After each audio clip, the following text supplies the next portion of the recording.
I'm going to be looking at wind energy and its uses. For millennia, people have harnessed the power of the wind. As early as 3200 BC, sailing boats travelled by trapping wind in their sails. In ancient times, the Chinese used wind power to pump water to their crops. Later, during the medieval period, people used the power of wind to grind grain using windmills. Nowadays, we harness the power of the wind to create electricity. 20% of Denmark's electricity comes from wind power. In England, however, wind supplies only 2.5% of all England's electricity. How does it work? Wind pushes on the propeller. A rotor inside drives a motor that creates electricity.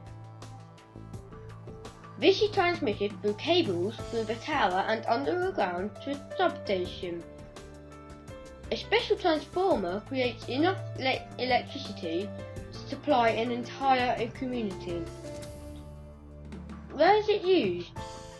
Most commonly they are on hills because wind is more reliable, like this wind farm in Portugal. For years, the wind turbine manufacturer, Gamesa, has recommended the city of Dundee as a possible location for a wind farm. Most recently, the world's largest offshore wind farm opened in Thanet off the coast in Kent. Wind power is a useful source of energy. I hope that under David Cameron's leadership we can increase England's wind energy programme.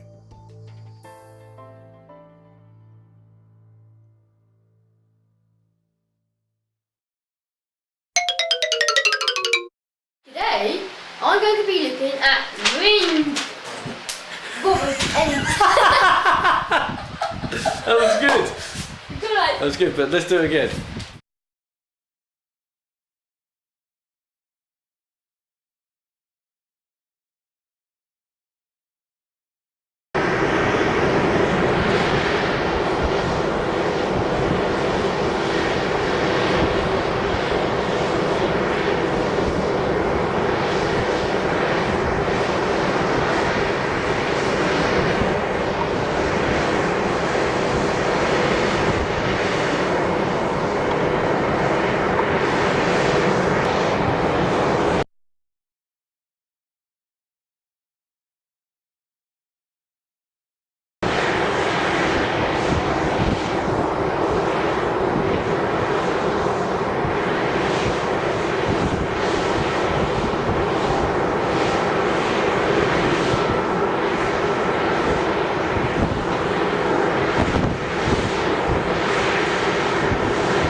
Wind power is everywhere, renewable, and yet it only covers 5% of our electricity. The European Union is therefore funding a series of projects aimed at increasing the shares of wind turbines in our energy supply. By 2020, the European goal is that 20% of the power will come from renewable energy. A large part of that will happen offshore because there you have very good wind resources and space. And there we have a technical challenge in that we need to go from the present size range from 3 to 5 megawatt up to 5 to 10 megawatts. For turbines to grow in power, they will have to grow in size. But the production, transportation and maintenance of larger blades and rotors would be unaffordable by the current standards. New innovations are necessary to make wind energy more cost efficient.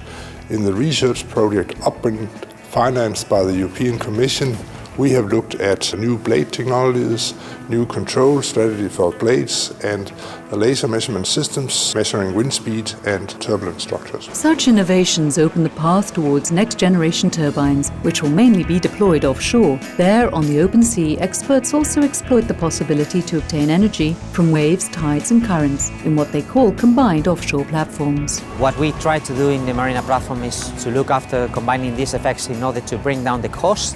Secondary, to maximize the output of a single site area in the sea, and finally try to balance and to couple all the resource and the output by having a much more stabilized production of energy.